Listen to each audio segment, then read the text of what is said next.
Benjamin Montgomery was in the prime of his life. His dad, Tom, says the 22-year-old never met a stranger and was loved by all. He had an adoring family and a wonderful circle of friends.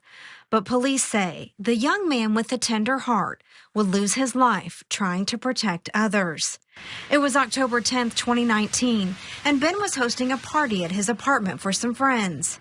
His next-door neighbor had gone down to the parking lot to get something out of his car, and that's when police say the neighbor was confronted by two robbers. He was escorted upstairs by apparently two assailants and got to this person's apartment. The apartment was locked, and right next door was my son's apartment. Went through the front door.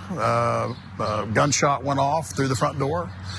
My son came out of his apartment where he was having a good time with his friends and took the assailant down to the ground, and he was shot. Tulsa police say Ben was simply a victim of a random act of violence. And as I understand it, he died protecting his friends, didn't he? There's 6 people alive because of my son. He didn't waver a moment. He knew what he had to do, and that's what he did. What makes this story even more difficult is the fact that Tom served in law enforcement for many years.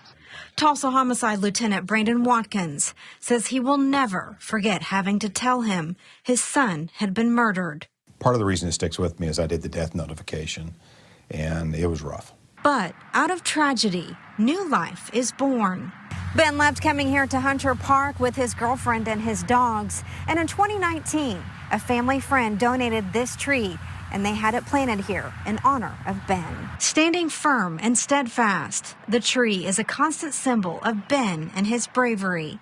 And for the Montgomery family, it's a place to cry, to grieve, and to remember the young man who brought so much joy and happiness to others. If you have any information about the death of Ben Montgomery, you are asked to contact the Tulsa Police Department. Sharon Phillips, 2 News, Oklahoma.